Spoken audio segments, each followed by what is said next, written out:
Hello and welcome to the Mongrel Court. I'm your host, Agens. And in today's episode of the Mongrel Court, it's a little bit different to what we normally do. With the restart of the Mongrel Court, we've decided to go in a slightly, I wouldn't say different direction, but a expansion of the directions that we're moving towards. So in today's episode, we've got some industrialists to speak to. Now, ironically, turns out we've pirated all of these industrialists that we're going to be talking to today, and it's going to be an interesting discussion. What we're going to be talking about is getting their read on how they think industrial gameplay is going to be impacted by 3.18. So let's move on to the next screen and meet our guests. There we are. All right. These are our guests here, guys. There's probably a little bit of a delay on the stream, but that's okay. All right, let's start from my right, your left, all the way on the other side of the screen. Salty Mike, please introduce yourself.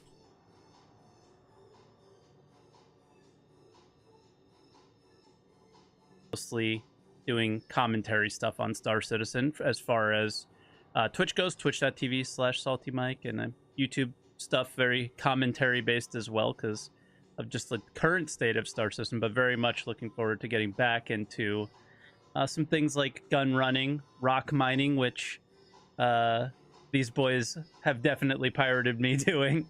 And yeah, just really looking forward to the podcast. So thanks for having me. Well, let's move on to Crunchy. Yep, I'm Crunchy. I do a lot of mining, I do a lot of racing, ground racing, and a lot of sort of group community events. And I'm excited to be pirated more in 3.18, hopefully. True. And for those mongrels watching right now, stop pouring at your screen. I know that the box there is tempting. However, Jack, please introduce yourself.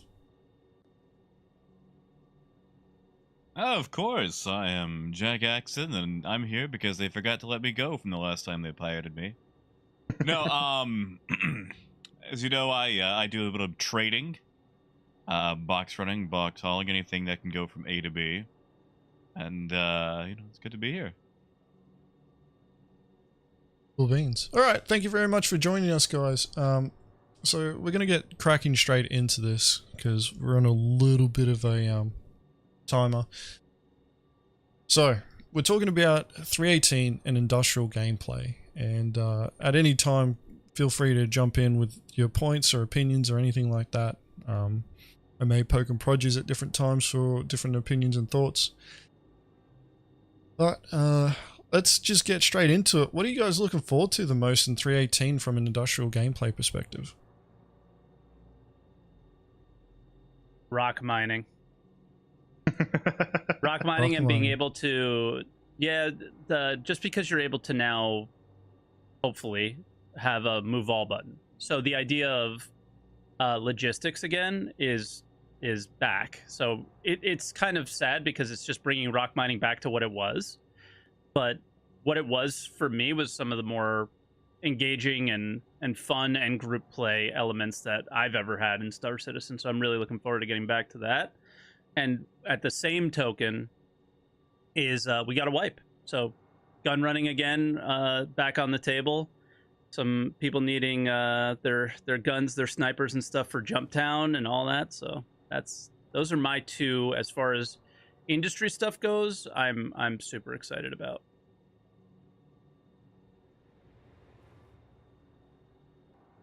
I have a cat climbing all over me. I'm sorry. I'm a Sorry. You're gonna bit have to like tell us more about this cat.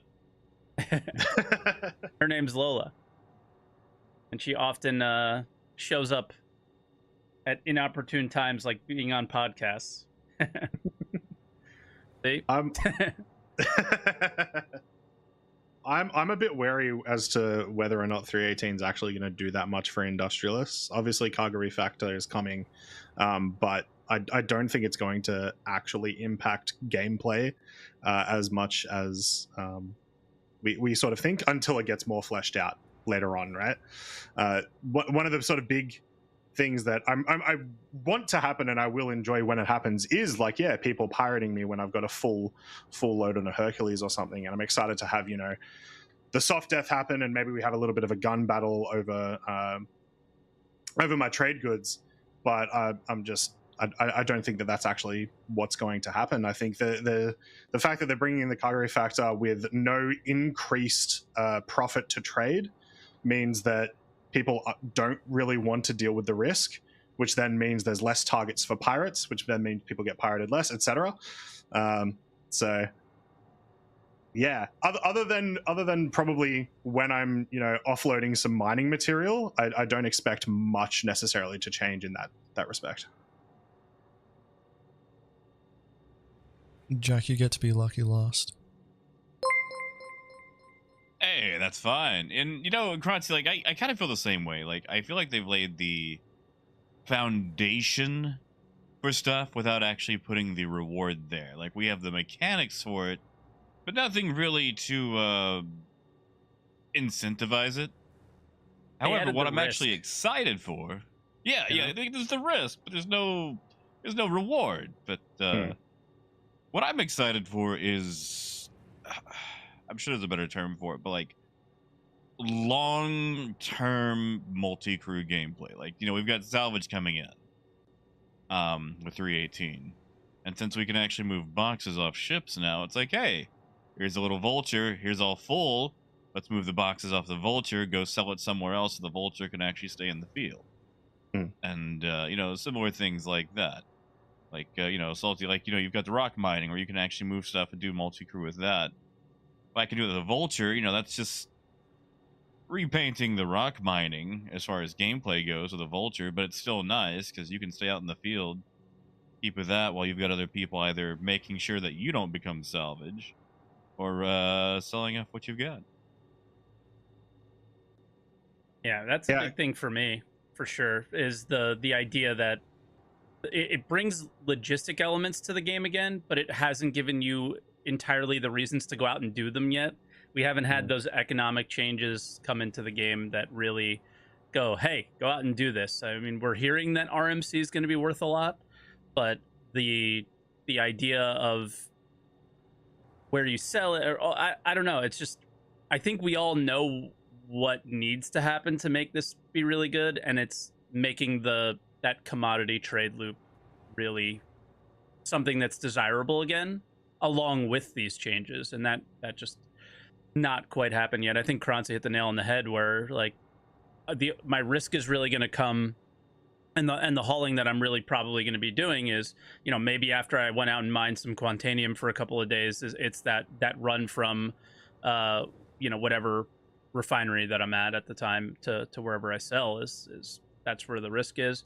RMC, wherever from salvaging that you're going to, I feel like people aren't going. It seems like there's an obvious exploit here where you're not going to go and search for those wrecks. You're going to make your own wrecks and salvage them and then sell the material as well. So, because you could do that in a random place out in the middle of nowhere where you can't be pirated. So yeah, it's opening the doors for future excitement, but it's also almost closing some doors too for risk and reward at the moment. You know, that's what it feels like. And even in regards to salvage, saying that. you go ahead, Jack. Oh, go ahead, Kratzy. In regards to salvage as well, it's like, yeah, we know that the boxes are going to cost roughly the same as refined Quantanium, but if you actually look at from all the ISCs that they've done featuring salvage, they've shown the like extraction rates, and like per hour after you also consider like finding wrecks, even spawning your wrecks. It's not super profitable, so people are going to do it because salvage is very cool. But then once again, the like all of that other stuff, adding in logistics, adding in even like pirating a vehicle that's doing salvage, just won't be worth it. You'd rather do it to other things. Yeah, and you're saying these good, honest industrialists would commit insurance fraud? How could you? Never take the easiest way to make a dollar. There's a thing under LTI that says it's not fraud. Yeah. It's interesting that you guys have brought up these points, like that the potential for industrial gameplay, like we're getting the foundation, but we're not getting the incentive, essentially, to really engage in that, which kind of comes with cargo refactor being a refactor of a system that we already technically have. So pretty much trying to replicate the previous functionality without by updating the code and the systems there without changing the user experience too drastically in a negative way. You're trying to enhance it and prepare it for future implementation or future system implementation. The incentive, I guess, CIG was never really focused on that. But it's interesting, like, that you guys have still like managed to, even though you don't see much of an incentive there, you still managed to like pull out little snippets of where you could actually try and pull some gameplay out of this. And I guess that's kind of the direction that I want to try and explore out of this a little bit more, because we've got like the potential for more emerging gameplay, and just a little bit about the way that I think when it comes to gameplay. I've always looked for the opportunities of where I can extract any like any sort of droplet of gameplay out of this game, like pushing piracy as hard as I could, as far as we could. Kind of like was part of that motivation, especially once I got that little, I guess, that taste of piracy gameplay right there. And for me, like the way I'm looking at what we got for 3.18, I see the potential for more industrial like gameplay that involves a bit more like integration of combat orientated players and industrialists with the introduction of salvage gameplay.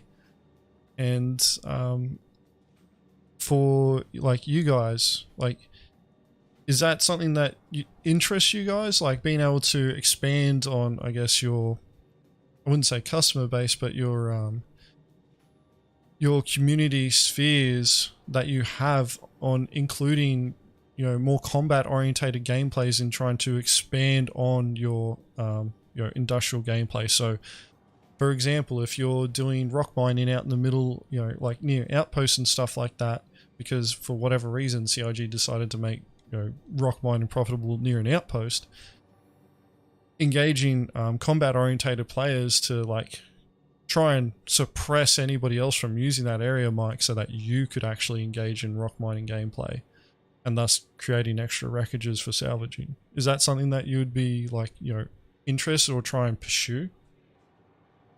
Of course. It just comes down to like still going back to the original like issue here is what is the incentive for rock mining? What is the incentive for cargo hauling? What is the incentive for salvaging? Like, you still need those things. And once those things happen, then all of it starts to come together, right? Because then you start you and I have had conversations about this quite a bit, of how do we make relationships work, right? Like, where's the incentive for each other to work together on a certain project or something, right? And it's like, it's not quite there yet. Like, I need to have the incentive to rock mine outside of, hey, this will be sort of fun. There needs to be, like, I mentioned something about like, oh man, refueling would have been so cool, right? Refueling could have been really cool.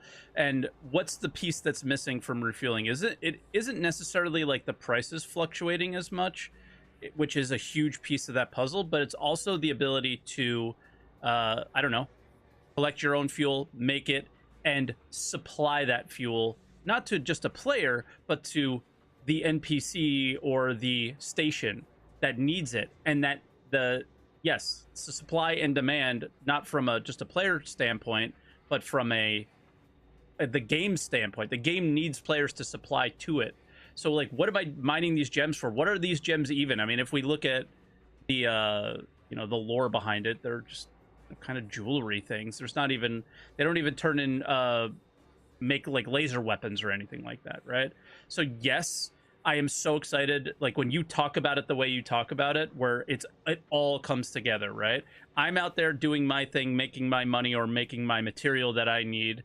I call in a mercenary group to protect me. You come in and start attacking that group, and at the end, you guys, the attackers and protectors, leave, and then there's salvage left over for, let's say, Croncy, and then it all starts to come together. And yes, this is the beginning of that, but I feel like we're still so far away before we hit that point regularly without faking it, right?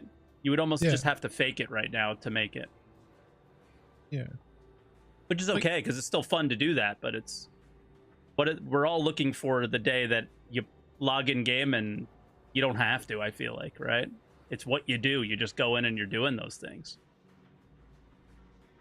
Yeah, I guess I'm interested in like getting into the thought process of motivation for engaging in industrial gameplay, because for me it kind of like salvaging is actually really interesting to me now. Like when I was looking at it years ago, like I was kind of interested in it, and now seeing it more fleshed out in the ISCs, it's like we're only getting the first implementation, we're only getting hull scraping, and even then, like what I'm seeing, I just see so much potential gameplay just coming out of that.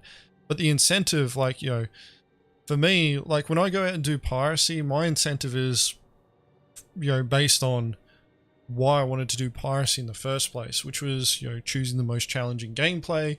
I'm a glutton for punishment when it comes to playing video games, so I always put it on the hardest setting. I'll just like I'll keep running at the same enemies, the same bosses over and over again until I work out their patterns and like overcome the challenge that they present.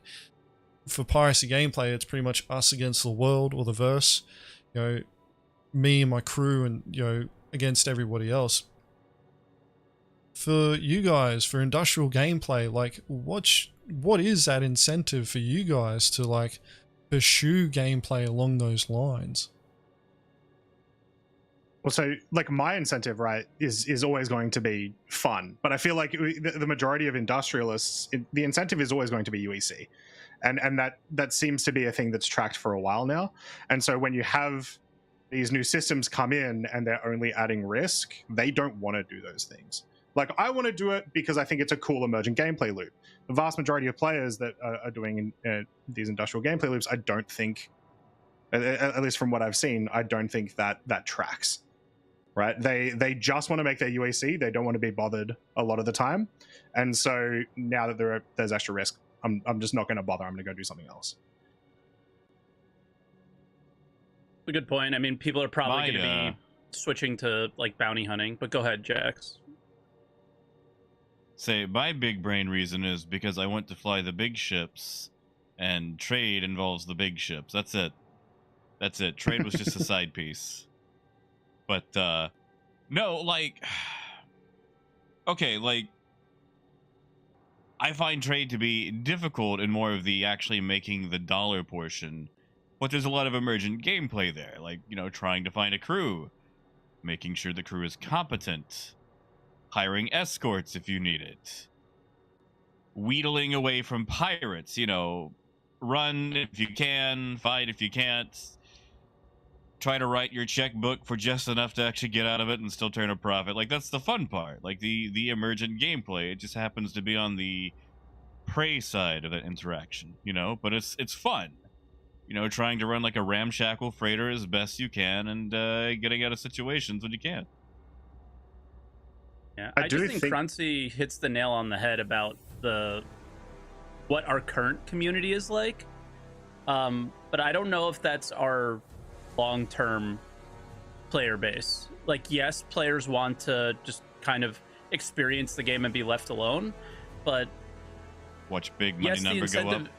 Yeah, like watch the number go up is interesting, and it is fun, and I'm just the same as like, yeah, the first incentive is fun, but for me, what was always fun about video games, you know, to kind of go on the point that Letty was making about piracy, is I always like games that had, you know, like a tier 1 material then turned into a tier 2 material, and there was this cooperative aspect of the game where I couldn't use the tier 2 material because my skill set didn't utilize it, but somebody else's did. So I would take my tier 1 material and sell it to the tier 2 person, right? I play a game like that called Eco, and it's like I am addicted to this game, and it's just that simple, right? It's just I love go Eco. And log a tree, and I give it the tree to somebody else who turns it into furniture, you know. And that's what I'm looking for in Star Citizen. That's my industrial gameplay, and I'm dying for it. And that's why I went the gun running route. Is I went and did something that somebody didn't want to do, and then I found people that wanted the work that I did. And yeah, I made a lot of money off of it, but the incentive was the interaction and the being useful. And unfortunately, like, I had to make that happen. And we all know it's going to happen in Star Citizen at some point. I'm just dying for that moment of when I become useful through game mechanics and not emerging gameplay. Yeah. Piggybacking off something Jack said, with like escorts and stuff, I do actually think in 318 I am more likely to pay people for escorting, you know, my mining load or whatnot. And then I am excited for the situation of, well, if there are pirates in the system and they do lock us down, but we defeat them, I am excited to go, all right, cool, Billy, go get your vulture now. Let's clean this up. Let's make a little bit extra on top of that. You know, it's kind of like, cool, that pays for the escort and the vulture. Awesome. I don't need to pay any money now. Yeah. So, and I think that is something that will happen. That's probably one of the of all the possibilities that 318 brings. I think that's one of the things that'll actually happen. Gee, Kronty, that's literally the skin off their back. Yeah, okay.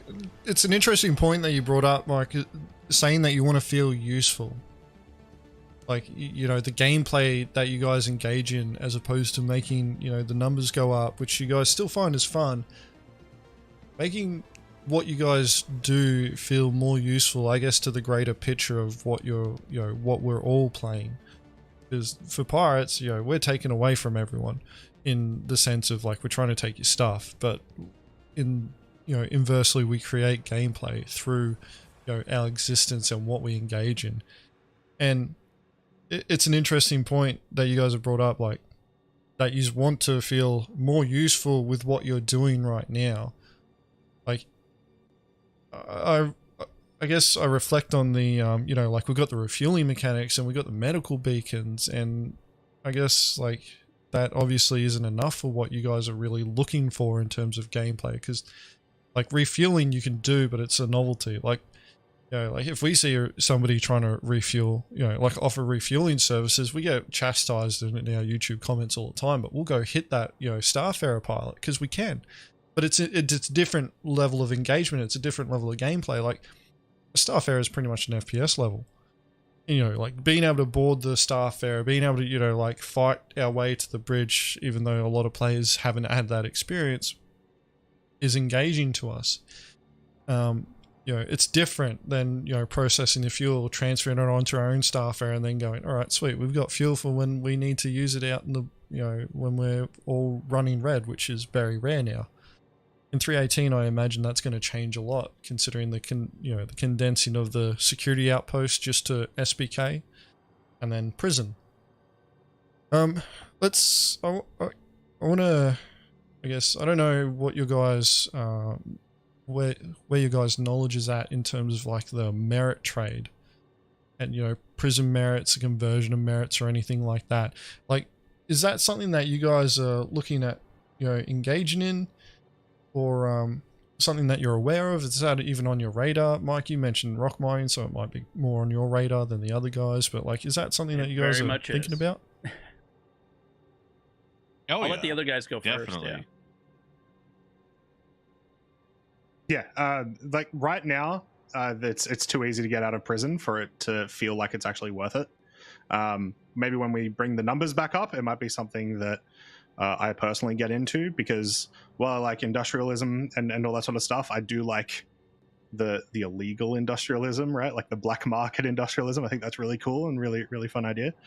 But once again, right now, it's just, there's no point. Like if everyone can get out of prison in 35 minutes at their absolute maximum crime stat, right, then there's not much incentive there.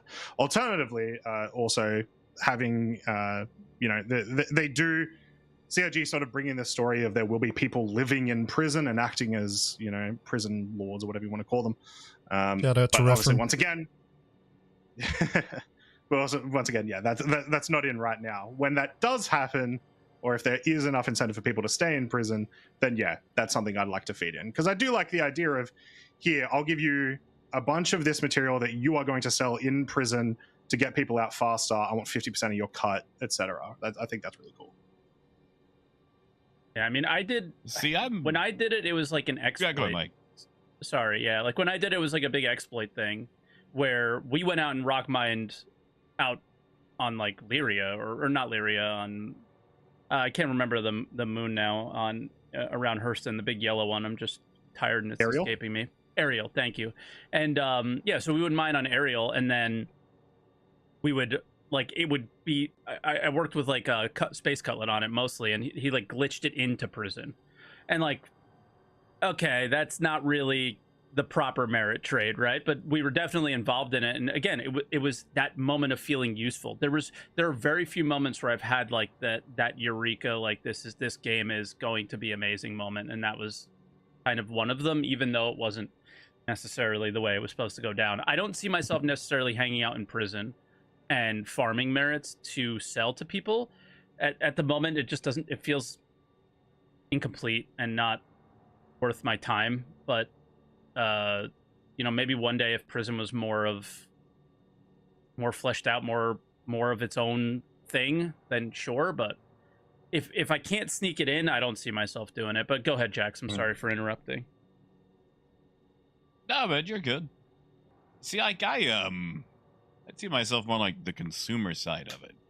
Because when you're running trade, or you're doing anything where you might come across someone who's trying to separate you from your cargo, sometimes you have to strike first. Especially when it comes to like escorts, turrets, things like that. And, you do that, and because we've got a limited crime system, you end up with the crime stat, even though you're defending yourself, even if you're not doing it from a first strike perspective. And sometimes a good incentive for escorts or, turret gunners, things like that, is a get out of jail quick card. And money can't do that, but merit sure can. So it's a nice little bonus incentive for bringing people on. It's like, yeah, you might have to kill a guy, but you'll be in and out in 2 minutes. So I'm more on that, let me purchase those from you kind of side. I sort of miss the old system of, say it was 15k merits to get out, but you earned 22k and there were 7k left in your merit bank, and you still had that. Oh, yes. That, like, it was, I don't know what they would have to do to balance it, because it was obviously had some issues. But that system seemed to be better than the current, like, workaround of just, like, getting rid of everything. So it's, like, the time that you spent, you earned all of that time is kind of something that made sense to me. But it also does make sense, is like, when you're out, you're out. They give you your money back, you're done. So yeah, I don't know. It just seems a little incomplete. I mean, as an industrial player, I don't know if I'm like kind of going off topic here, but one of the things that has been mentioned a little bit, and I'm just dying for, and I'm sure the pirates are not looking forward to this whatsoever, is the long-term reputation thing. So it won't matter if you shoot first, because their reputation is just pretty, it's not completely wiped every time they go to prison and clear. It's not wiped every time they go to Security Post Korea. They have this long-term reputation of being Mongrel Squad, you know what I mean? Like, everybody knows they're Mongrel Squad, the game knows they're Mongrel Squad, and they have that reputation until they work it off, and it should be a much larger task to do so. And then, yeah, if you shoot first, it's okay. You're protecting yourself, you know, and the game would understand that a lot better. Yeah, it's actually That's not a 318 thing. Yeah, like I'm a bit of a glutton for punishment, as I pointed out earlier. So like I'm okay with the game knowing, you know, my reputation, having that long-term reputation of like, that guy's the leader of Mongrel Squad. So, you know, like if you see him around, he's probably up to no good. I always joke with it, my guys, that, you know, we're being profiled whenever security's showing up, because, you know, Hurston, Art Corp, we'll be just hanging out. We're all blue, no crime stats, no nothing, and we'll just be sitting there looking around in our warlocks, and then, you know, a security will just show up, and then they'll just hover around waiting for us. Like we've done hits, and security has been there watching us as we're starting, and we've, you know, like had to wait until we've gone red, and then, you know, attack them to get rid of them because they're just getting in the way. For us, like, you know, for pirates, branding is everything. You know, like building up that reputation, building up that name, you know, becoming notorious. So I'm okay with the whole long-term reputation thing. To be honest, I was really disappointed with CIG when they, you know, changed how merits were held. You know, and like the merit banks disappeared, and how they reduced prison sentence times. I'm one of the weirdos that fucking wants longer prison times. Like I want murder to actually mean something. Like if you're killing someone, it's like, you know, that's 12 hours that you're out of the game for. You know, if you kill one person, if you go on a murderous spree, it's like 12 hours per person. You could end up in a week if you go on a murderous spree, and you got to make the merits to get out.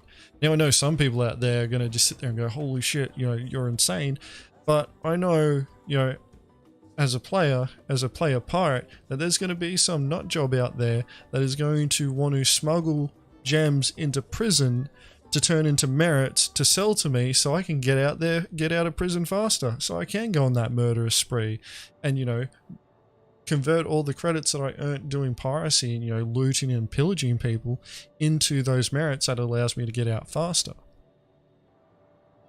And the potential gameplay that I see out of all of that is that we have different merit traders who are all competing with each other with prices, and we start seeing, you know, like a more emergent game, you know, like gameplay from, or emergent trade system happening between different merit traders offering different rates, you know, them competing against each other. So it's like, hey, you know, like Mongrel Squad, bloody, you know, Salty Mike hits me up. Hey, Mongrel Squad, Croncy's bloody, you know, starting to, you know, encroach on my merit trade here, man. I'll pay you X amount of credits, you know, go take them out. But I'll pay you extra for the gems that you steal from them. And, you know, like we go do that to Croncy for a bit, and Croncy goes, hey, I'll double, you know, whatever Mike's paying you to go, you know, do it back to him. And we're just flip-flopping around, creating that gameplay. Millions upon millions of UAC stuck in escrow as we keep going back. Yeah. Exactly. And the only one that wins is Letty. Yeah, 100%, and that's how I want it to be. Just, you know, like it's Star Criminal, guys. I've been trying to preach this for years, and people just aren't buying into it yet. No, it's. I was really disappointed. Yeah, well, we say it's simple. All you have to do is become slightly useful. You create usefulness for somebody, and then it creates all these, like, they love their emerging, they love saying their emerging gameplay, but they don't quite turn on the switch to actually make it happen. Right? It's almost there. They take the credit, but don't put any of the work for it. Well, that's true, but they also, I mean, it was really funny. This week's ISC was almost all emergent gameplay that they took credit for. But they do. Listen, they give you the tools. People make some cool stuff with it. I think that they should take some credit for it. I'm just saying that there's like a couple switches to turn on that they've like, hey, the merit trade they turned off, right? And there's a couple other things like, I don't know what it takes and you know what's missing and why it's not on yet. But if there's a few switches that turn on, like all these imagination things that Letty's just said, all get just immediately happen because the players start needing each other. And it's not the whole Star Citizen needs to finish and oh my god, finish all these crazy systems. It's just try to make players useful to each other and forget about it. We'll figure out the rest, you know?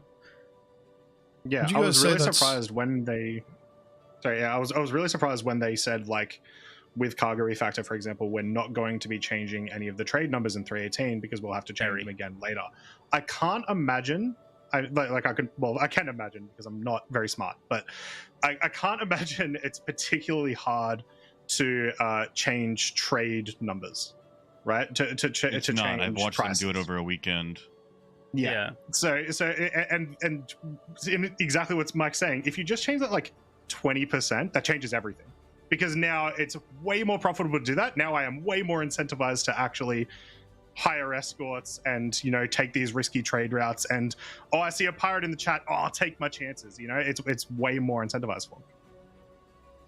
Yeah, and like, all right, if I can go off on a little tangent here. All right, back when trade didn't suck, like I used to offer my own cargo service because it's like, you know, I've got freighters. People want to trade, but they're stuck in an Aurora. You know, if you do the buying and selling, like I'll let you use my ship, and you know, basically just transfer the money between us. And at the end of the day, give them the money back minus a fee. And that was their own, you know, cargo trade version of emergent gameplay. But you know, there's no actual profit in it. It was just emergent gameplay. But now it's like, gee, you can't even fill up a caterpillar, you know. And it's just so sad to watch them let that go to waste and say, nah, we're gonna push that on down the line even further. It sucks now, Jack, but you know, and I've fallen for this like optimism before, but I am very optimistic around trading, cargo hauling, and that loop. It maybe not existing in the way that I personally want it, but I have optimism on like the AMA that they had on Spectrum and what they want to do and what they've done so far to start building the foundation of it. I mean, like missions being something that they're considering is finally, you know, like taking the little crappy delivery missions and really making them what we've all wanted them to be this whole time. Oh yeah, like actual hauling missions. Yeah, I mean, so yes, commodity trading maybe doesn't feel the way that it should now, but I'm just way more optimistic about the overall future. Just and then they can kind of come back to that maybe and really make it what it should be. Think about the implications of those hauling missions as well, though. Like, there's stuff that you could do there that you wouldn't normally think that I think players will do. Like, for example, if you do get a mission that's, hey, we need 1,000 units of medical supplies over at HDMS Stanhope, something like that, which I don't even think you can trade at, but that's not the point. Yeah. Cool. I'm actually, as a pirate, I'm going to go steal some medical supplies. I don't want to pay for medical supplies. I'm gonna double up my money here, and that's really cool. Yeah. Oh, dude, talk about commodity prices too.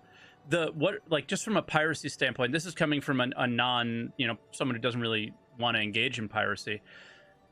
The one thing, again, bit of a tangent, but they have to do this, is that there has to be items that are like when you go to the no questions asked terminal that are valued very close to, or maybe even more on the like the black market, you know, or just slightly less than their standard price. So it's like the thing that pirates target. So you like think of it as an industry player. Like what are some of the things, like Jack, I'm sure you've I actually know you've touted this, is go to certain trade routes that aren't pirated as much. You might not make as much money, but go do those things, right? So knowing what pirates are after is, you know, something that would be really good, and then making it not worth it necessarily too. So if I want to just be that player that doesn't really feel like dealing with other players and suffering as much and going through it and just being alone, a lot of players want to play that way, then they'll trade in these certain commodities, because Letty and his guys might see him and go, you know what, bigger fish fish to fry. Most likely not at this stage in the game, because you're going to take any interaction you can, obviously, right? But in the future, there's going to be only so much time to pirate, and there's going to be a lot of us to pirate, we all hope. So long term, I'd love to see that more, is you know, making a choice to protect yourself in that way, but also really make certain things lucrative for pirates to target. And then you kind of create those scenarios where people know when to bring protection and when it's worth it to bring protection, and what to hit for pirates and when it's worth it to make a hit. You know, that's really important too.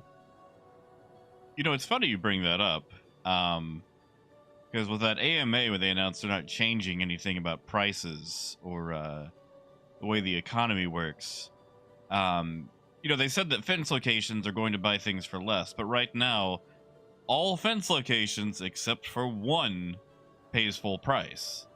So you actually can get full price for stolen cargo if, again, these carry over into 318. I'm not, you know, making any bold claims for 318. Someone could always go in the last second and change those. But at the same time, they make no difference between legal and illegal commodities.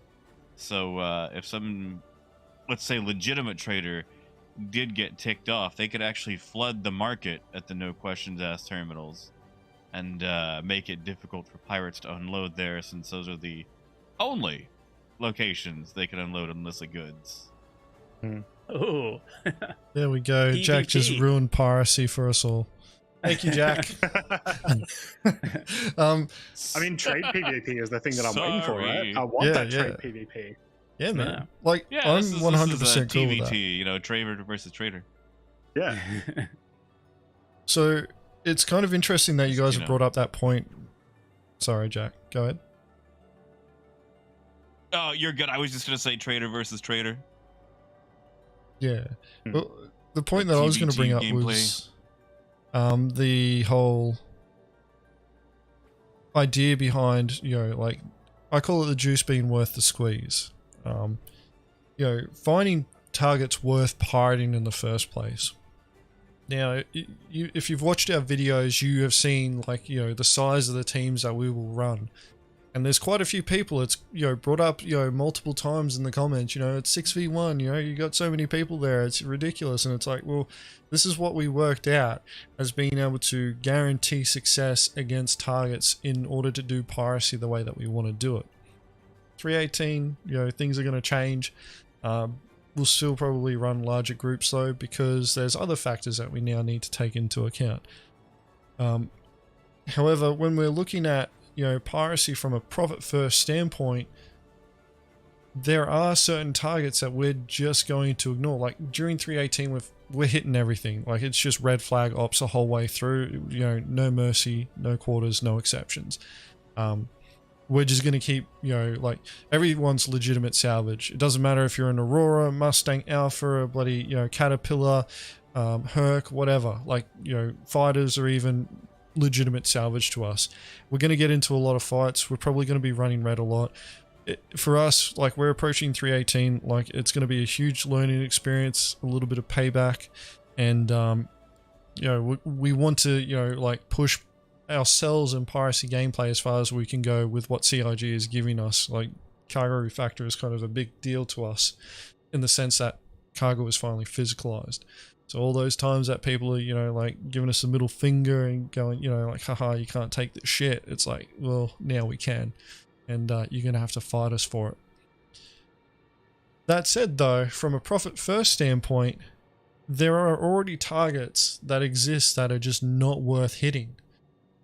You know, like, I know Jack's, you know, favorite commodity, barrel. Like, if somebody's, you know, the infamous barrel runner out there, God. if we come across that guy, we're just going to look at him and we're just going to, like, give him a pity pass. We're just going to let him go because it's barrel. And we No, know pop that him. it's not worth Please it. pop him. We'll probably do it for Jack, and we'll say Jack sends his regards. The thing about this is, though, is that from a profit standpoint first, hitting certain targets, we're going to, you know, like look at them and we're going to go, all right, they're not worth the time and effort, not only from a profit standpoint, but also from dealing with the law system as well. You know, like, is this person even worth taking a crime stat for? Because if it's not, like, especially if CIG increased the prison times, we'd just be sitting there going, a 12-hour sentence for murdering this guy and he's, you know, running barrel? No, you know, like, sorry, Jack, we're not going to hit this guy. You know, it's not worth the prison sentence. So there's already a little bit of, I guess, regulation that can happen there. You know, I've been crunching numbers on what is actually worth, you know, hitting for our teams the size that we're running. And, you know, if RMC ends up being as valuable as, you know, refined Quantanium, with, you know, from a profit standpoint, we're literally only looking at people running salvaging, you know, ships and Quantanium haulers. Those are really the two, you know, types of cargoes that we'd want to be going after from a profit first standpoint. However, you know, we're nuts and want to, you know, engage in actual gameplay. So, you know, we're just going to be hitting everyone and, you know, like creating as much gameplay as we can, you know, for those who want to engage in salvaging gameplay, you know, like, and you end up on our servers, we just avoid us as best as you can, but you'll probably find wreckages that we create. And it'll be the same for a lot of other PvP groups too. They'll just be going through and, you know, smashing, you know, whoever they come across for more salvages to show up so that they can smash them in the hopes that those salvages wise up and go, all right, if I want to make a profit here, I'm going to have to bring some escorts. And then those PvPs start getting that combat gameplay happening. Piracy crews as well. Like, we're all going to be watching the bounty boards, and whoever's got bounties, we're going to be watching what they're doing very closely, because if we see their marker staying in a single, you know, point, chances are a piracy hit's just happened there and they're defending the location. And what we're going to see, or what we, you know, are going to deduce from that, is that there's going to be cargo there and potentially, you know, somebody else that we can pirate.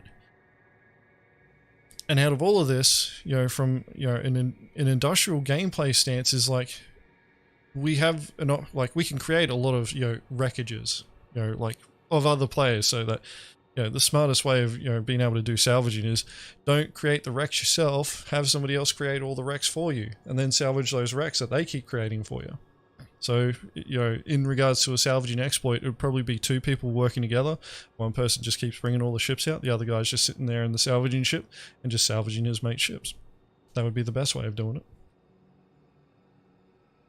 Not one as thing fun, that you but, said you know, that sort of made me...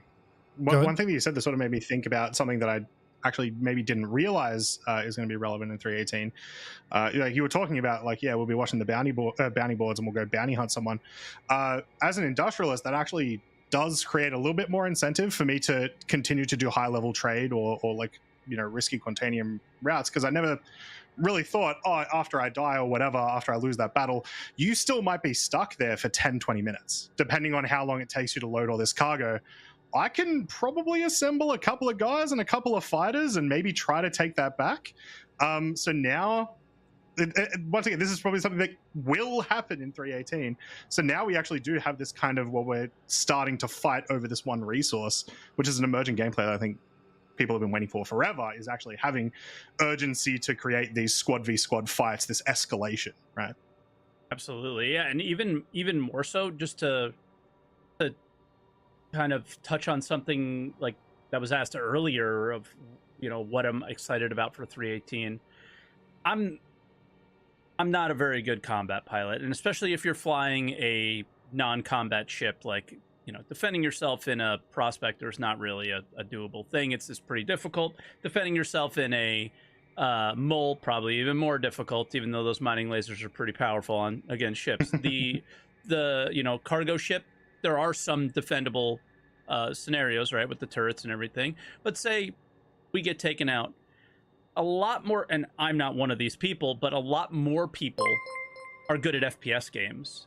So now when you make boarding a focus, there's a lot of people that, yeah, dude, you lost your ship, but you could still send these guys to prison, even though they had, you know, hey, there's six Mongrel Squad guys. You're probably gonna lose, okay? And it is what it is. And a lot of people don't like Zergs. And welcome to the internet. It's how it works. You really, you're gonna be, but I'm gonna be butthurt when I get Zerg and be mad about it. But the thing is it is what it is. So I'll always calm down after a few minutes and just be like, yeah, I mean, obviously people want to win, so fuck it, they're going to take the tools they need to win. The idea of being able to defend yourself, like if Letty mentioned pirating me, again, one of the more enjoyable experiences I've had in the game was taking a few of these guys out before I went down. It was fun, and because I was rock mining, it wasn't so ship centric, the fight, and it kind of levels the playing field a little bit more, because Star Citizen's ship combat is definitely there is a pretty big skill gap between your average player and your more competent player, and then there's, I think, a little bit more of a smaller skill gap between your like top pilots and those competent players, but still a large gap even between them.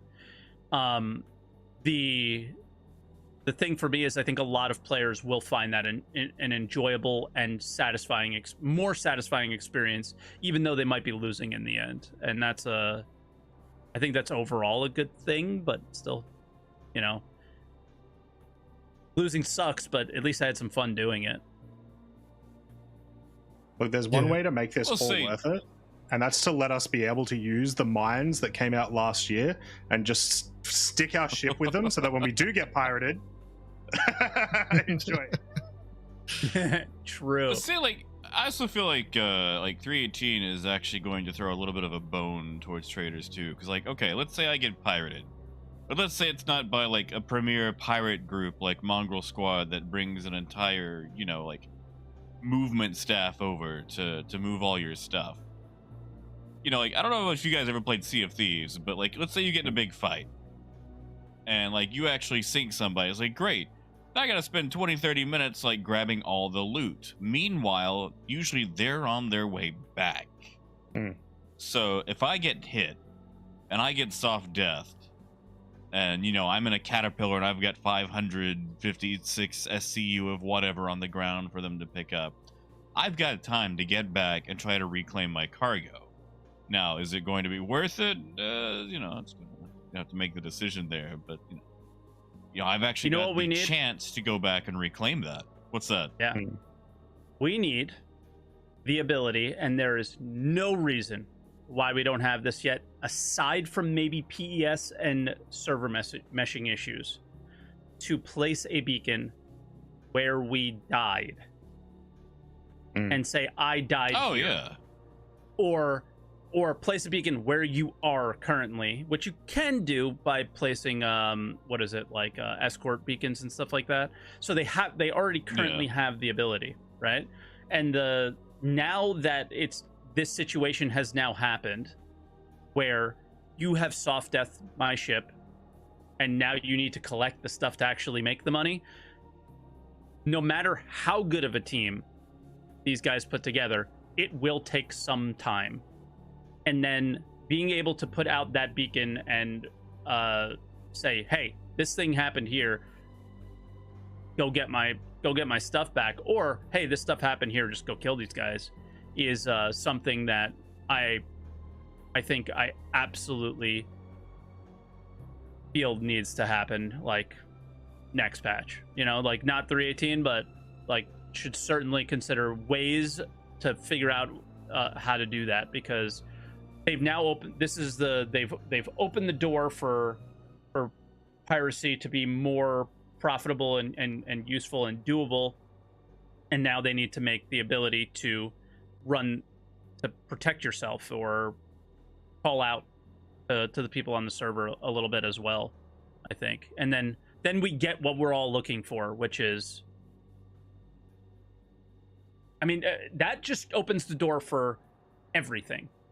I found a huge load of Quantanium over here. Market, Croncy. I'll give me 50k. Go take the rest. Hey, Letty, I just found a rock miner. Marker right here. Go take this guy out. right? Like it just opens these doors for us to become useful to like this is going to be probably a theme of mine for the next like 2 years, just feeling useful and but creating that player interaction, like useful to each other. And I think we also need to be useful for the game, but yeah. Because like it sucks. That's like a necessity. Definitely. Yeah. Like I need to hire a moving company for all these boxes that just fell out of my vehicle, but I sure can't tell you where they are. Yeah. Mhm. I think the other thing is with soft death, I've seen a lot of people complain about it, and I hope it's like a middle ground ish for right now. But the ability to repair your ship back to at least a workable status. So you've been soft death, but then you've been boarded. I won that fight. Oh my god, I won that fight, but did I really win? Now I gotta take all the boxes out of that ship, put it in my new one that I claim, and then leave. That's winning. Like winning would be the one day that we like engineering comes really gets worked in, and then I could repair it. And that's like way out. That's now I'm dreaming, but the I've seen people complain about that with soft death a little bit, and it would be cool to be able to like kind of get your shit back up and running a little bit. Gameplay right there. I know. We're talking 2028 on that one, I think. That's one of the things I really like about the new distortion changes that are supposed to be coming out in 3.18 with the, I'm going to shut your ship down for 5 minutes, because that allows for exactly what you're talking about. Mm-hmm. Yeah. You guys going to use that more, Letty, or are you just going to soft death us? You're going to just soft death. It's just easier, right? It's less about like I'm a glutton for punishment, so I always take the more challenging route. But yeah, I can't really comment too much on that. We won't be pursuing distortion gameplay. Come on, what are all your tactics? I need to write them down. I need to know what I'm going to protect myself against. I've got a YouTube channel full of videos, man. Just watch them all. You'll know how to defeat us. I'll tell you the 2 ways of doing it. Escorts and turret gunners. I still can't figure it out. Escorts and turret gunners. If you got escorts and turret gunners, like, we have to commit more resources than what it's worth. It's interesting that you brought up this point in regards to like hiding out on, well, not hiding out on your ship, but like being able to drop a beacon, a marker to come back to, like being able to it just seems so simple, like a pin, just putting a pin on a map. Like I guess like one of the things that I actually wanted to talk about. Our current map? Well, yeah, not the current map, the new one that we eventually get. I mean, I guess the point that I'm trying to come around to is that this feels like low-hanging fruit that CIG could latch onto. Like just being able to put a pin in a map and go, hey, like this thing here, but then sharing it with other people. Like that feels like something that could be, something that CIG could implement that creates a lot more gameplay, like across the board for industrialists, for, combat players, for, like just people in general, just to, come together. It's like, Mike gave the examples and they're really good ones. And it's a non-exhaustive list of examples. Hey, we're going to do a race here. Guys, I found this really cool area where we could do some racing. Like here's the location. It's an invite only, type thing. Here's the location for this invite only, like race. And this is the, this is the route. And, all the pins are there on the map that you have to follow. Long duration races like the Daymar Rally and stuff like that. Like being able to put the pins in the map and then share it with the people who are, engaging in that race. It feels like something so simple that CIG could aim for. I believe, like, I remember asking about it a long time ago, and you got to remember that things stream in and out on our servers. So if you put a pin on Daymar and then everybody leaves it, what happens? It streams out, but so does your pin. So I think that, like, it's not as simple as we think it is, but that doesn't mean that it shouldn't be a priority, or it shouldn't be something that is at the very least part of discussions now-ish. Now that we're hitting the stages that we are, I do want to see at least investigating into that more if it's possible. But I do understand that it might not actually be possible until 4.0. But it is a big thing that I think needs to happen. From a technical standpoint, it may be more difficult to implement, but from a design standpoint, like, what you can potentially extract from just that addition in terms of a system. Mm-hmm. You know, like it seems almost like a no-brainer. Like, you know, if it's, you know, we can't do it until 4.0, it's like, that should be in 4.0 then. Like, that should be a goal to, you know, implement just, you know, map pinning in 4.0 so that, you know, we can share locations with each other. Like, map pinning and sharing. Like, I guess that those are the two distinctions that we need to make. Like, put a pin in the map, share it with other people. We can do those two things. We expand on what we're able to achieve, you know, a lot more. The thing is, like, it must be doable. Because, like, think about it right now. You share a mission, what happens? It gives you a pin to a location that everybody in your party can see. Yeah. If they accept it, too. So it's not even like it happened, like, everybody has to see it. They accept the pin. It's exactly the same scenario. So that's the part that I'm just like, it is possible. I just don't know why. Like, is it it's just so, like, it racks my brain in 2022 why we don't have it yet. But I think that I remember asking and vaguely hearing some response of why we don't. But I'm gonna push it now more, because after, like, once soft death became a thing, it really created value for it, instead of just, hey, look at this rock I found over here, because that's really what it was before, for the most part, because we weren't engaging with each other as much. Now that we should be, I mean, there's never been more of a reason to utilize this. It could have some gameplay implications as well that we're not aware of in a bad way. That if using the current system of quantum you introduce, that would just ruin some things. But there's no way it's not on CRG's radar to have some form of player beacon. So yeah, just having that earlier, or at least like knowing what they want that to look like. Like I for example, in the sort of situation we had where it was, you know, I got pirated, and now I want to try to get back there with a couple of squad mates. Right now, it's kind of a race against time. I can get there because I'll have my body marker, assuming that it's working at the time, but this is regardless of bugs. I'll have my body marker, so I can get there, but I might have to do some quantum canceling and do some like non-quantum flying in order to get to the location. And that's kind of fine.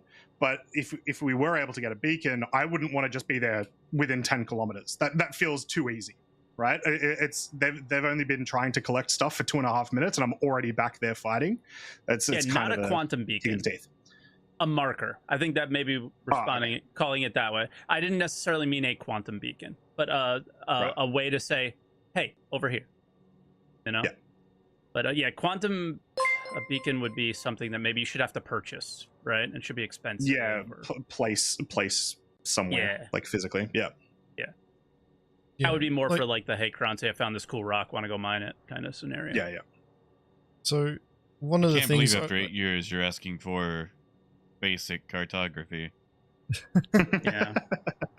Sad, but that's one of the points that I guess I want to bring up with everybody is if your ship does end up in that soft death state, you don't have to fight straight away. Like if you are on that ship and you're still alive, in any sort of like scenario where you're being attacked, your main goal is to stay alive so that you can be rescued. And players are quantum travel beacons, and if you got friends on that server, it's not in your best interest to die if you want to try and save your cargo. Now, that's as far as I'm going to go with that train of thought. I hope that the people watching are smart enough to work out the rest.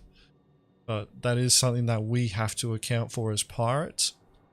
And, I don't mind playing a bit of hide and seek, a bit more emergent and engaging gameplay there. And you might get one of us, one or two, and feel a bit better about it, about the encounter. Watching Mike's buddy. You brought 3 people. Sorry, but you brought 3 people that are willing to be pirated.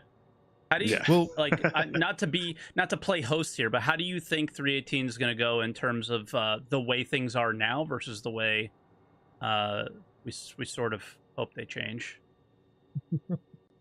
I'm gonna have to filter a lot of this answer. Not to give exploits. Yeah, like any possible exploits to anybody or anything like that. It's more of do we think that there's going to be a shift in the mentality of a lot of these people towards defending themselves? The first thing that I Now, see when you say happening, filter this, do you mean like I'm saying filter daytime this because I audience, or- know, I'm filtering this because there's information that I am aware of, because I'm an avocado that influences how I, will be doing piracy in 318, and I don't want to go too far into that. Yeah. What I will say is that there's going to be a lot of gnashing and wailing of teeth in bloody Spectrum when we do get 318, because there's a lot of changes that will influence players' behaviors. What we have been seeing pretty much all of this year is a progression towards using crash recovery mechanics to get out of piracy encounters. So, as CIG introduced them, more players were trying to Alt F4 out of encounters, bed logging out of encounters, trying to work out ways to crash their client so that their ship would disappear as soon as, we had them in a position of disadvantage, so we disabled them.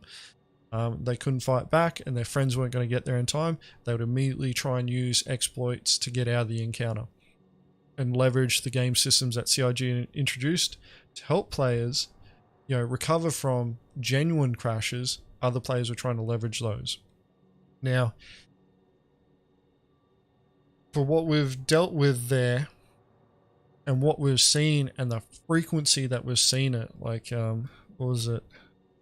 A few weeks back, we record our hits in terms of we have a form that we fill out after we've finished a hit, depending on the type of target that we've hit, how they've responded, what they had, where it was at.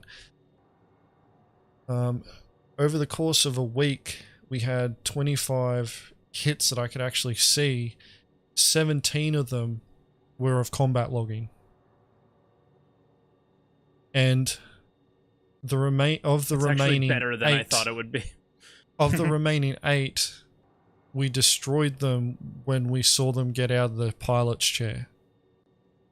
Because normally that means that they're going for pirated. No, 2 of them we managed to extract value from, but that was after we destroyed their ship. There's certain patterns that we look for when we're doing piracy. And if we see somebody get out of their chair on a ship, normally that tells us that they're going for a bed log. Now, they may be going for a turret, but we don't know that. So we assume that they're going for a bed log, and we just destroy immediately. Because it's they're doing it to make sure that we can't win. So it's like, fuck you, man. We're going to get you first. What we'll see in 318 is probably the 7 stages of grief happening, where people, go through the range of emotions and then they come around to acceptance. It's going to take a while, but they'll get there. What I'm hoping that we see is players actually, starting to engage with each other more. Another reason why we're going red flag for 318 is, being the obvious bad guys. It's like, we're the bad guys and we're going to try and make as many people cry so that those who keep saying that they're the good guys step up and, engage in the gameplay as well. Because they show up when, they can be bothered. They're not like pirates when it comes to hunting down, their prey. It's more or less a target of opportunity for them. Whereas, us, when we go out, we're looking for people to pirate. Whereas they're not looking to stop people, from pirating. A lot of arguments that get put forward. Groups are the most prevalent orgs in the game, but the least active. Yeah. Are we sure there's they're tons actually of them, good but guys? none of them do anything. It sounds like someone who just wants to shoot somebody and feel good about it. I don't know if that actually call him a good guy. Usually those guys end up being the most jerks in chat. Well, their intentions, for why they're doing it, they're only focusing on a specific group, like pirates, but it's more helpful to the majority of the community in the sense of, they're saving industrialists from people who are trying to attack them. If their motivations are, purely selfish in the, sense of, I just get to shoot people, it's just the only people that I'm shooting are red, to me, it doesn't really matter. but in the sense of like what we've been dealing with, hunting pirates is a lot harder than hunting industrialists, and hunting industrialists is, you know, difficult in the sense that you got to find those people. What I'm hoping that we see in 3.18 with the introduction of salvaging gameplay is more engagement in industrial gameplay. So, you know, like players, you know, going out there, finding the wrecks that already exist and salvaging them, pirates trying to hit them, the, you know, those salvaging pilots going, hey, I need help. You know, some of those security orientated players showing up to engage in that gameplay, and players start building relationships, you know, relationships with each other, speaking to each other more, hey, sharing, you know, stories, speaking to each other, grouping up and going, hey, let's go hunt these guys down. Which is why, you know, like I dropped that hint about, you know, it's better to try and survive the encounter than win the fight. If you're in a losing fight, try and survive first, because you create more of an opportunity of, you know, engaging gameplay right there by doing those sorts of things.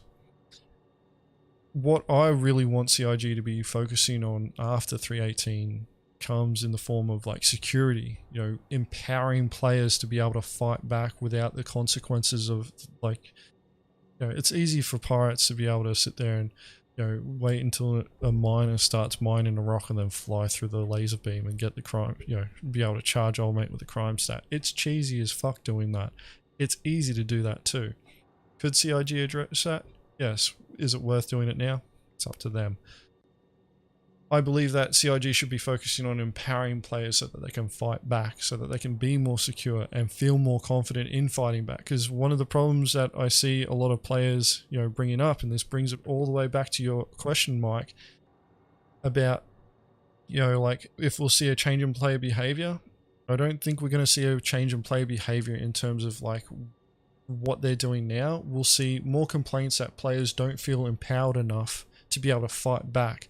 Because a lot of the times when we're going to show up, we're going to try and show up as blue as possible, because it's in our best I can't interest. wait till that stops, but yeah. Yeah, But like it's dude, what works now. I'm 100%, you know, with you on that one. But for us, like, it allows us to be able to move around. Like, we can't hide and play in sight unless we're running blue. But it, you know, like if CIG made reputation a thing and gave us the ability to mask our transponders and things like that, wouldn't bother me at all. I'd run like that. Yeah. But it makes sense to run blue. But a lot of players, and their complaints are that they don't feel empowered enough to be able to fight back against us, because we'll show up and it's like 6 blue ships and then they fire and then they're the hostile, and then we go, sweet, we can just wail on this guy. And, you know, if they fight back, if they manage to kill one of us, guess what? We could charge old mate with a crime stat. And if they're slinging shit and chat at us, you know, saying, haha, I killed you, bloody, you know, eat a bag of dicks, all that sort of stuff, we're hitting that left, you know, square bracket, because it's like, all right, you know, guess what, man? We've all got call to arms and you're going to prison. You know, enjoy the fucking food. You know, you're sending Refame and bloody Spectrum a message saying there's another one coming, mate. What I, you know, see happening and what I want to happen, you know, based on my experience so far, is that a lot of gnashing and wailing to start off with, going through the 7 stages of grief. Players then changing, you know, their tune and going, we want to be more empowered. I want empowerment so that I can defend myself. I'm 100% okay with that. I will push for that too, because it's, you know, that's what you guys should be able to do. Stanton is supposed to be relatively safe. You can't call up NPC security. They'd be fucking useless at the moment anyway. But, you know, like, it's not even an option.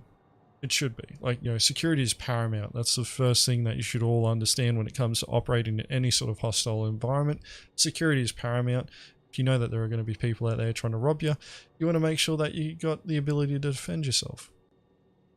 So, you know, like, that's the way that I see it. It's going to go for, you know, like everybody else outside of pirates. And I want to try to encourage that more emergent gameplay. So, red flag ops, killing everything in sight. we'll probably be running red a lot of the time, which means that we'll have bounties on our heads. Other pirates are going to see that and want to try and, take us down. Cargo recovery, hopefully we start seeing, maybe some piracy crews decide to switch sides, and start switching over to cargo recovery. It's like, hey, we know all their tactics, we can help you out, get your stuff back. And, industrialists start building up those, relationships there. What it comes down to, though, and this is, with everything, communication. Players need to be talking to each other more. And unfortunately, Spectrum, which is supposed to be the platform where all players talk to each other, but a lot of the time is just full, a dumpster fire where a lot of people are complaining. What I would hope to see is that, and we see it every now and again, players, putting themselves out there, putting their organizations, putting their services out there and saying, hey, if you need help, add me to your friends list. I'm a big proponent for emergent gameplay. So when I started hearing about all the different racing leagues popping up, I was like, fuck yeah, that's awesome. I really want that sort of stuff. Sometimes our guys are like, hey, we should go hit this, crew, they're doing racing. I'm like, no, leave them alone. They're engaging in gameplay. There's no reason to hit them. There's no value that we can extract out of that. I would like to be able to set up gambling rackets where we, trade in-game Alpha UEC on, races, and then see what we can do to influence races so that some people win, so that we win, in those gambling rackets, and, see what we can project in there.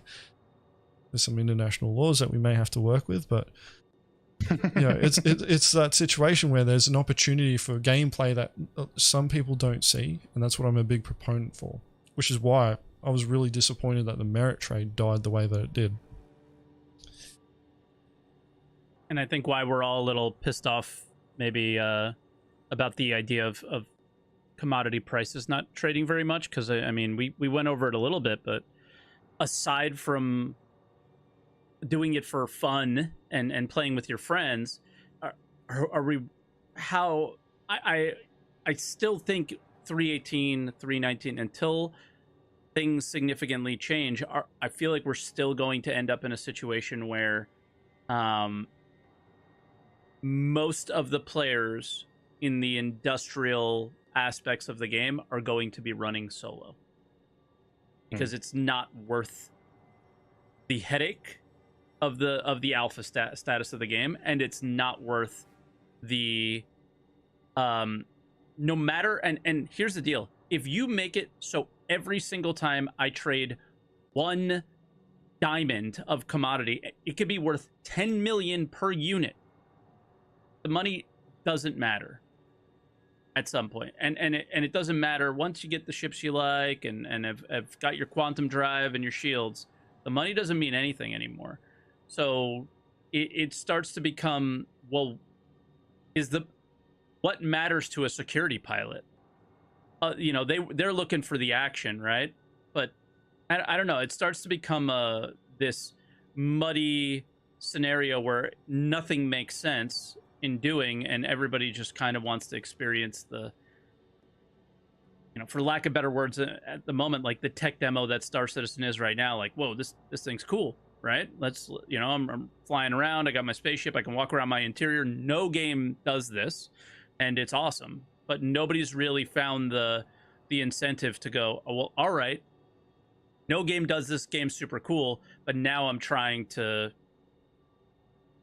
make progress. And what progress looks like in a, the best game to look at is like Eve or some of these other games where you're working towards something, you're working for somebody, there's these territories that you're controlling, things like that.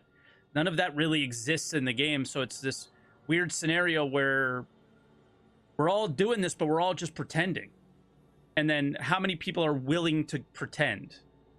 And I don't think many are, and that's why we're in the boat that we're in right now. Is they gave us some tools, we can pretend if we want to, but how many people are, willing to do that? When money matters, when the items that you are moving matter to somebody, I mean, it's a whole different ballgame. All this stuff, again, it instantly just turns on, and everyone's mentality changes, right?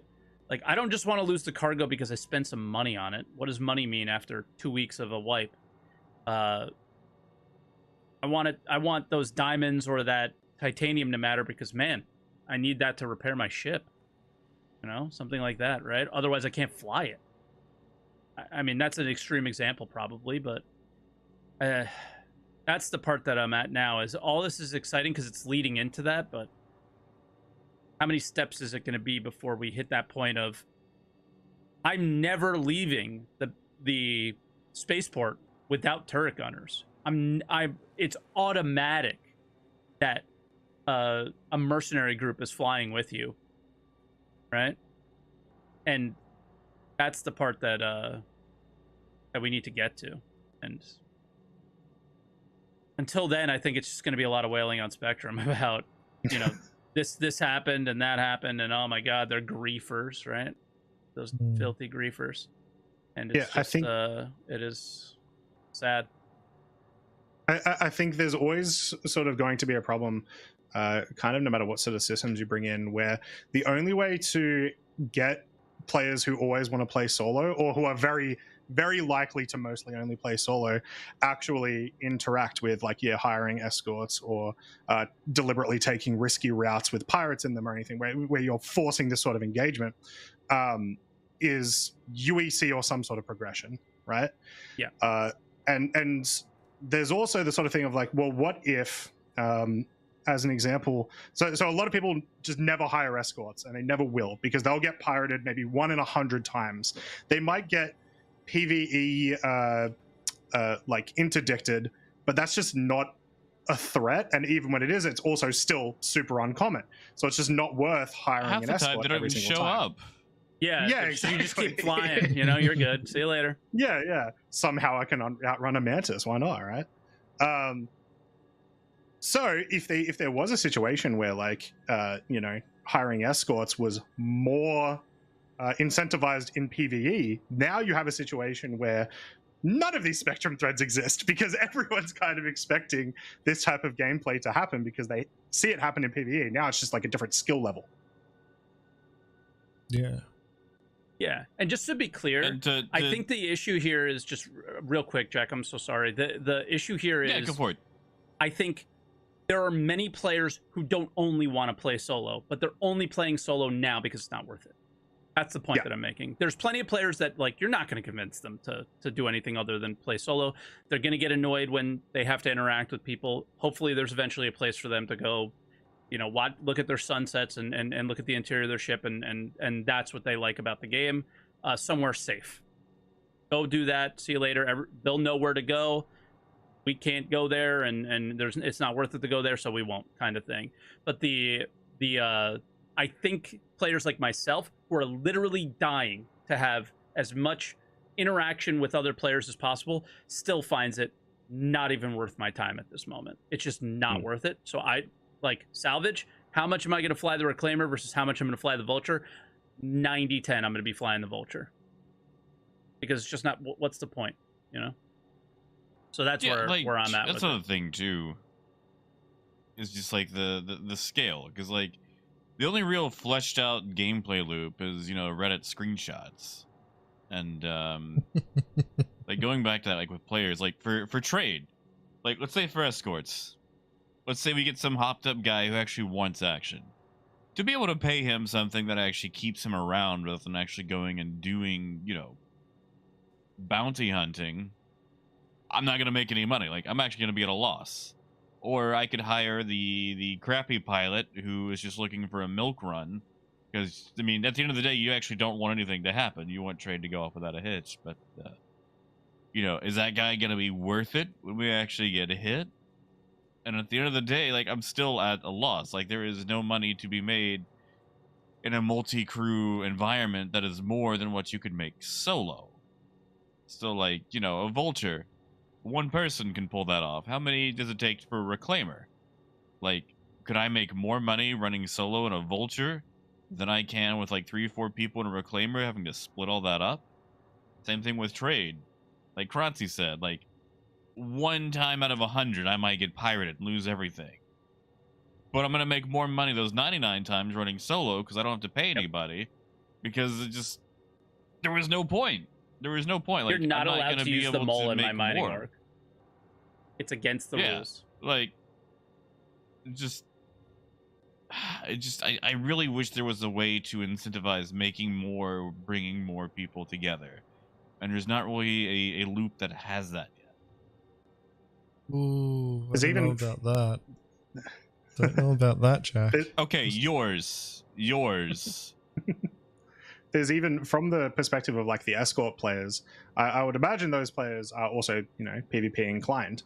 Well, what's more fun, seeking out engagements or waiting for engagements that aren't going to happen? So a lot of those players, I feel like, are incentivized more to play for the pirate stuff than they are for the escorting. Like I think like there's a little bit of conversation in the chat about this, is like people saying, oh, it's easy to find cheap escorts, people will do it for free, but like you have to guarantee that there's going to be a fight. Like people aren't just going to hang around and watch you fly from point A to point B just for the lulls, you know. So that's kind of the thing where I go back to that being able to create a beacon thing is you know, it guarantees there's a fight then, because the beacon only shows up when there is one. But then it's about being in the right place. And, Yeah, So- and you still want to pay somebody too. yeah, I want to pay them, but I also don't want to pay them to do nothing. So my point about, and this comes from personal experience, security, when they're doing their job right, nothing happens. Because they're a deterrent. The first step of security is to be a deterrent. If you look big, scary, and mean, and this is why you see like bouncers are big, scary, mean looking guys, it's to intimidate people. That's, you know, first level of projection of force is to look like you're too difficult to deal with. So when security done right, it should be boring. You should be bored out of your brains doing security if you're doing it right. It's only when groups like us show up, you know, Mongrel Squad shows up and we see that tasty cargo hauler that Jack Axton's flying, you know, full of Quantanium, and we're like, all right, doesn't matter that Jack's surrounded by bloody 10 Gladiuses. We're looking at that Quantanium and, you know, we're balancing our team so that we've got enough capability there to fight those Gladiuses so that we can go for that cargo hauler. But there's other strategies that can be employed, and this is where I think a lot of the people in the community are falling down in terms of their thought processes, is that they're very binary in their approach, in the sense of they're focused on, like, you know, there must be a fight for this to be engaging. And it's like, well, your job isn't to get into a fight. Your job is to defend the person from being pirated. Now, if they're not getting pirated in the first place and you're around, maybe you're already doing your job right. Maybe you are threatening enough. It's boring, but that's security work. But how do you create, you know, like the escort profession in this regard? You know, how do you make security gameplay more engaging? Easy. Maybe it's not being there. You know, like you don't need to be there the whole time. Like for security gameplay, like we do this because we know what it takes to pirate someone.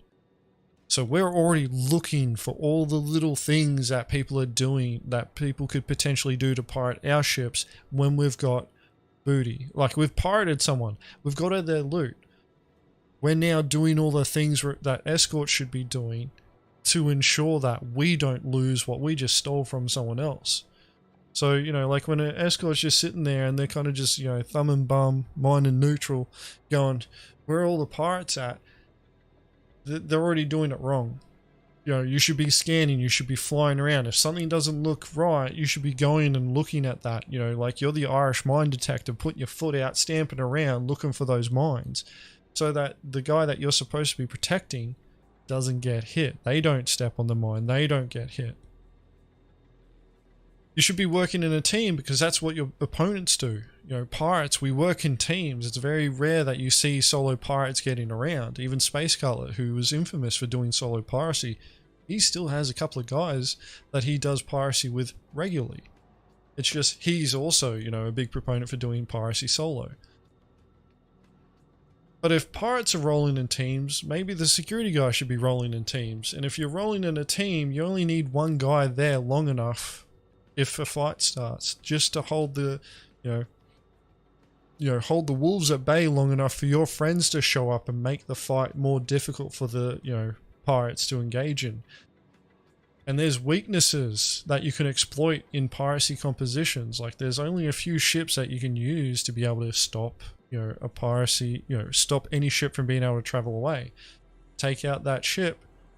Doesn't matter how much damage you've got. If you can outrun the target or you can outfly them, if they're too busy worrying about, surviving a fight as opposed to, like pirating a target, your mark that you're supposed to be protecting can get away. And this is one of those things where it's like, I don't feel like enough of the, player base thinks about, these sorts of things in that sort of way. And I'm not going to blame them for it, because I don't think that the game is really set up to encourage that sort of thought process. Primarily because, like, what's the point? Like, why is anybody engaging in trade gameplay? Jack does it to fly the big ships. Mike's going out there to, mine gems because, like he can do it with his crew, but, there's a potential merit trade there until they fucking killed that. Croncy's going out there and he's doing his mining, he's doing his cargo hauling, but, he also does racing on the side because it's more engaging, more fun, like player emergent. We have an opportunity of being able to create more out of what we've got, but it also still needs to be more incentivized. I think that a lot of players, like we can, expand on it, security gameplay. And the unfortunate reality that we're seeing is that I don't think a lot of security orgs have been thinking about that along those sorts of lines, because the frequency of piracy attacks is so hyper-focused that they must get into a fight against pirates, for it to really be worth their time. When we get server meshing, that's going to change. Yeah, I think it comes down to, I don't think we have to like look at the security role and say, okay, this is what it needs to be because it's a boring role. You have to look at like what group play is and what progression and what winning in group play is, and change that. Because I think, this is again my mentality and how I look at video games is I just want to feel useful. And exactly what you say of security's first job is to just be the deterrent, right? Being there is their job in the first place. And that would absolutely exist in the game if there was a form of progression for an org, for a group, for anything. If there was an element to the game, and I don't know what that would look like exactly, because I don't entirely know what the future of the game looks like, because it is very vague as far as what endgame and what org gameplay would look like, right? But say it is something absolutely crazy like building a space station, right? We're working towards building the space station, or we've owned this this territory where we are building a space station, something to that, like that, right? Then the escort of, well, I need an escort to mine the ore or commodity trade that ore to the station to continue building it or whatever it needs. Then you are useful simply by being there. Whether you got into a fight or not, you participated in that goal. I think what right now, because the way the game functions, where it's only watching the money go up, the only thing that you can apply to this scenario is, well, I have to pay them. And it's not about, it should never be about that. It should be whatever a common goal is, it's achieving it. And why it's so easy for you right now, Letty, is your common goal is pirating somebody. So the guy who's the EMPer, I'm sorry, that's a cool job, but it's also not that cool, right? It's kind of boring. You charge your EMP, you get close, you fire it. You do got to do some thinking about, when you fire it and being away from certain, the other people have to get a certain distance away, right? There's some skill to it. I'm not saying it's not a skillful job, but the idea behind it is there's some jobs that are boring and there's some jobs that aren't, no matter what you do, and it's incentivizing the player to want to do them. And the only way to do that, in my mind, is creating true and real and tangible goals for players outside of just making money. And then money doesn't have to be the issue anymore. Maybe the end goal is you own this space station and it makes a shit ton of money, but the goal was getting there in the first place, and then the goal is defending it after. You know, the secondary result is making money, and you could pay your pilots and you can supply them with the tools to keep going. But that's where I think we need to get to before this is ever a thing. And that is very far away, probably. So I think, you know, we can all enjoy the steps getting there, but I don't know if we'll ever have that like true shift in industrial gameplay, a security gameplay. And like, I'm jealous of you because you have yours now, and it's getting better every day. Like, you've busted your ass and like made it a thing, but you've always had the tools to get there. And I feel like industrial players, because industrial players don't have their tools, because groups don't necessarily have their tools, that you're also kind of yeah, like that's the piece that's missing there. I don't know what that looks like again, but that's how I look at this whole picture. Is, man, security pilots will feel a part of that group, will feel useful, will be there, and would be happy to be there if they knew their team achieved something. I don't know. I played sports growing up.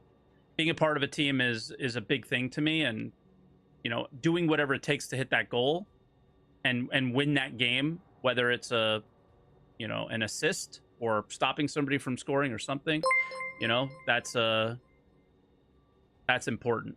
And yeah, I think somebody mentioned in chat, like the snare's kind of boring, right? Like maybe that job was a better example. But yeah, that's how I look at this. Is I think we're a ways off, but man, that'll be fun.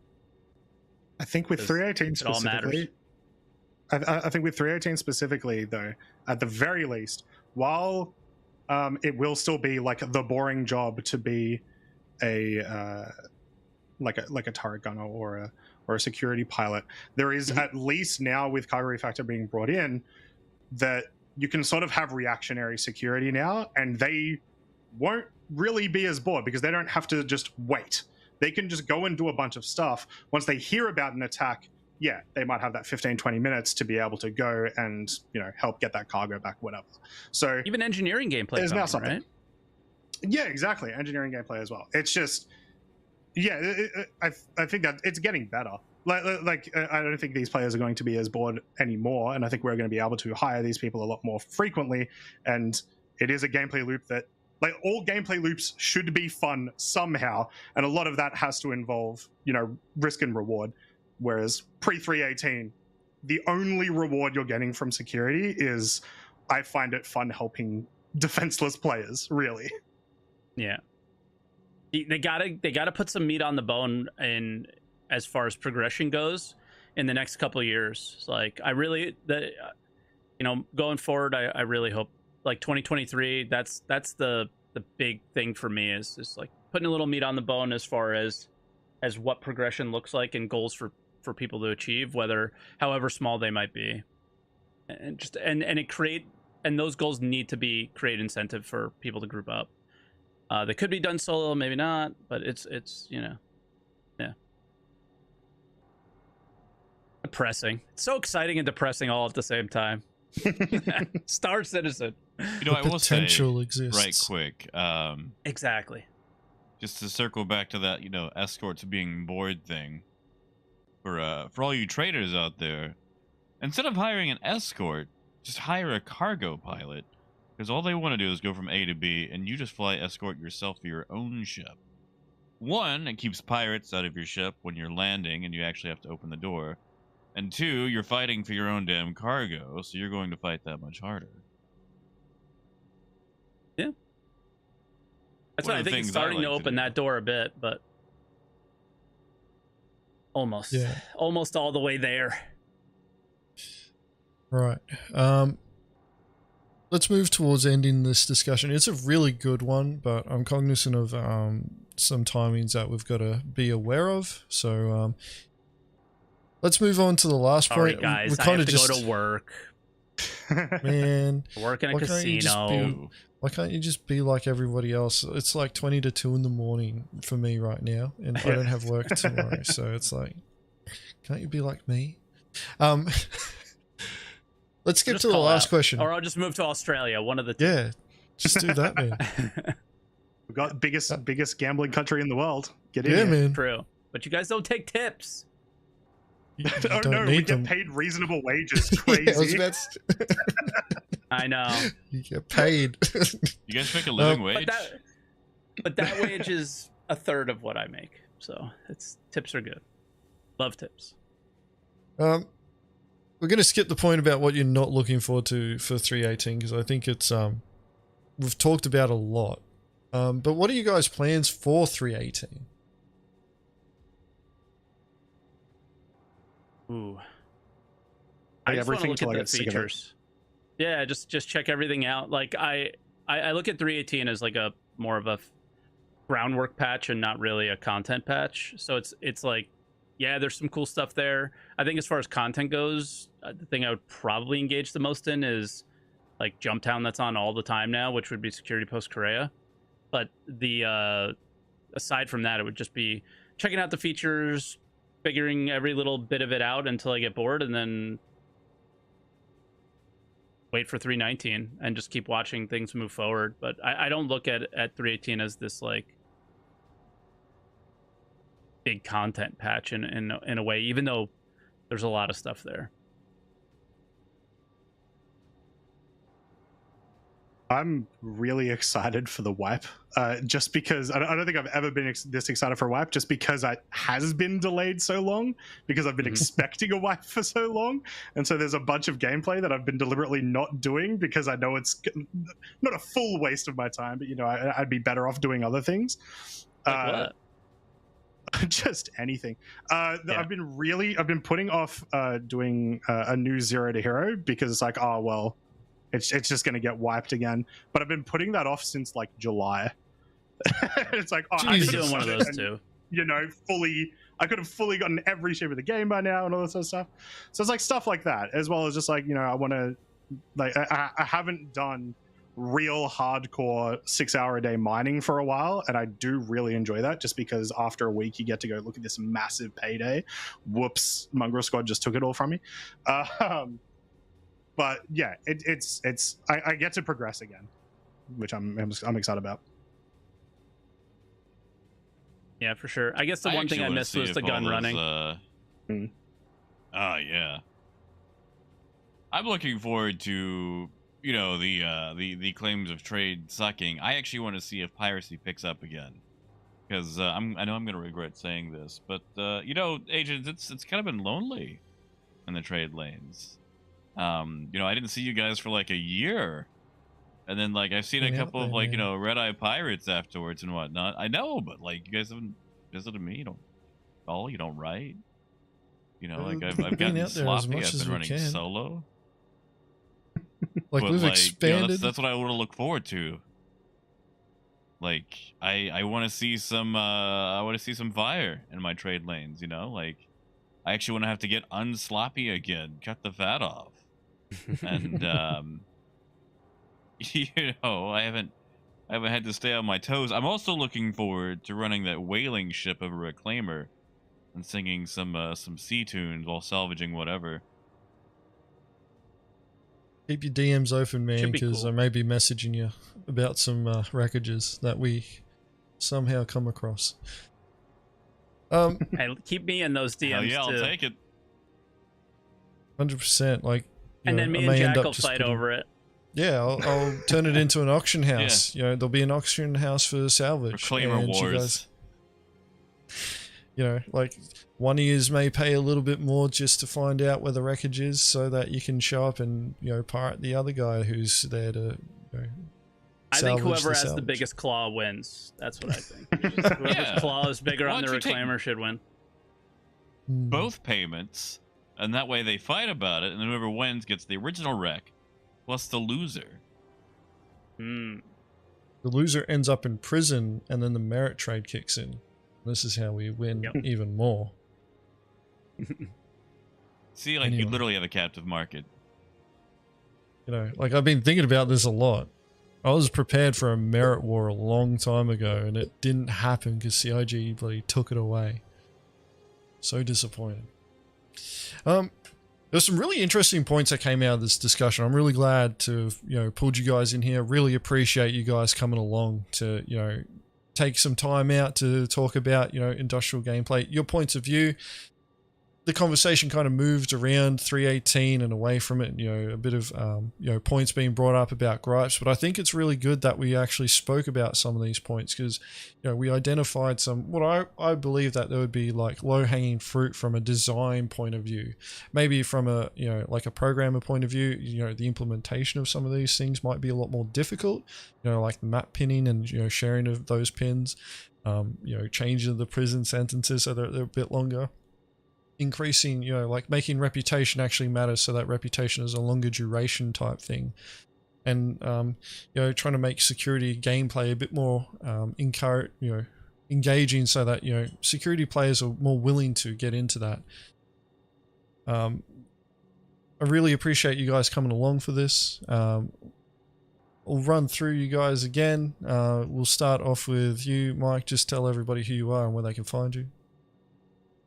Salty Mike on most socials. I don't have like TikTok or anything like that, but just just kind of waiting room right now for 318. So if you are interested, want to call me an idiot or something like that on one of my discussion points here, feel free to stop by and I'd be willing to talk about it. But yeah, just kind of waiting for that, and Twitch and YouTube, you guys can find me.